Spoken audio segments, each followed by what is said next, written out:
back to another interesting tutorial about file conversion, and in today's video I will show you how to convert from MP3 to WAV with free offline tool without any stress. Let me show you how. The very first thing you want to do right here, I'm going to use this particular tool right here, and I'm going to put the download to this particular software link in the description of this video. If you are using Windows PC, just go ahead and visit the site and get the app. If you are using Mac, you can also download the Mac of this particular software. After your successful download and install it, run the setup and then launch the app, and it's going to take you to an interface just like what you see right here. Now let's see how we can use this software here to convert from MP3 to WAV in this particular software. So for that, what you want to do right there is to go ahead and make sure you navigate to audio tab.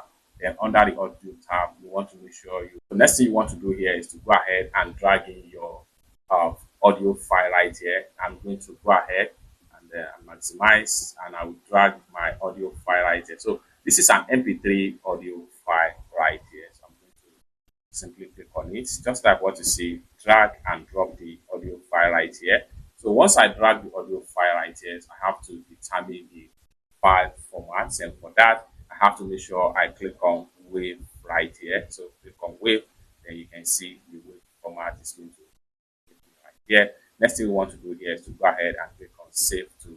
So you have to choose where you want to save the file. So I'm going to save this file to File Converter Docs. If you don't have a folder already, you can easily create a folder that you can export your file to.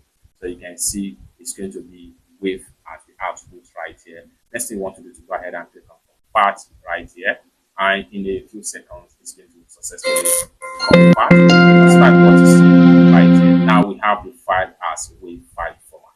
It's that simple. So like I said in the beginning of this video, you download this particular software, you can check the description of this video. For more useful tutorial like this, consider to subscribe. Thank you so much for watching, and I hope to see you in my next video. Bye.